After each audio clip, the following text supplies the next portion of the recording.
We've all heard the phrase, fake it till you make it, but what does that actually mean? It's manifesting what you want through your actions rather than repeating affirmations to yourself. This principle can apply to something that affects all of us, confidence. Some of us have it naturally, and some of us need more help finding it. For those of us who need that extra boost, here are 7 body language hacks to look and feel more confident, according to science, of course. Number 1, power posing. In 2020, a study was conducted around power posing. What's a power pose? You know, the classic superhero pose, the Peter Pan. Feet spread, hip width apart, hands on your hip, chest out, chin up, and head held high. In the study, students were asked to do a literature review, but before that stressful task, half of the participants were told to strike the power pose. The participants who partook in the power pose were more confident in the task than those who didn't. So the next time you're not feeling 1000% confident, find a private place and take a quick power pose to boost your confidence. Number 2, slower movements.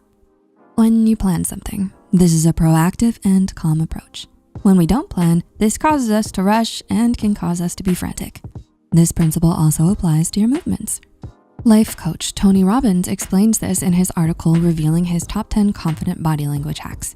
When you plan to go to the cupboard to get a cup, you can take long, slow steps. Calmly open the door and grab your favorite Naruto mug. This is a bit different than if you dash to the cupboard and rip the door open to have a mug tumble out, shattering to the floor. These frantic movements show uncertainty. However, when you slow your movements down, or rather take time to think through your actions, that sureness comes through to others as confidence. Number 3, eye contact. When you're talking to someone but they're avoiding eye contact, it can give the conversation a weird vibe. In some cases, it can make you feel like the person may be lying about something. It may also be a sign of low self-confidence.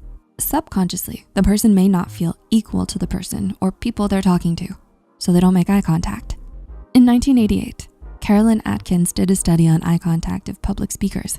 When the speaker made what was defined as good eye contact, the audience perceived them to have a good personality.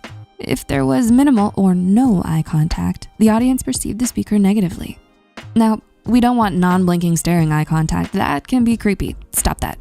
Making appropriate eye contact, like in a presentation or conversation, can really increase the perception of confidence. Number 4, posture check. Think back to your high school theater class when someone told you to act shy. What would you do? Would you slouch, play with your hair, fidget? In 2000, author Richard Payne wrote an article on body language and painted the picture of what a confident speaker might look like, which we can use in everyday life. He states, as you stand up to address the audience, be aware of your body language. Are you looking confident or are you apologizing for your existence? Payne goes on to describe a confident speaker. This person is standing center stage, chin parallel to the floor, and their weight evenly distributed to both feet. The next time you find yourself in a situation where you could use a bit of confidence, do a quick posture check. Checking your posture and your weight distribution can help stop any nervous habits like slouching, fidgeting, or swaying from side to side, which can increase both confidence and credibility. And number 5, show me your hands. I think there's been a time or two in everyone's life where the phrase, I don't know what to do with my hands, became all too real. Let's say you're taking a picture with your significant other. Sure, you have one arm around them, but what do you do with the other one? So out of sheer awkwardness, you now have one arm around them and your other hand is plastered to the side of your thigh in a very unattractive death grip, claw-like shape. All of your nerves and insecurities magically migrate to your hand.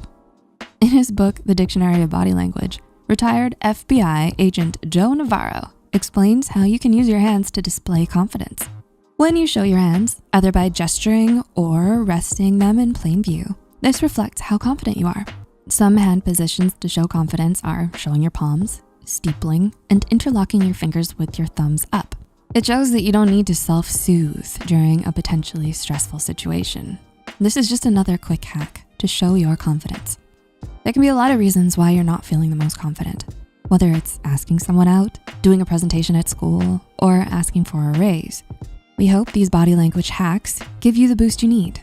good luck. If you try one out, let us know how it made you feel, or even drop a hack of your own down below. As always, keep an eye on side for more Psych2Go content. Until next time.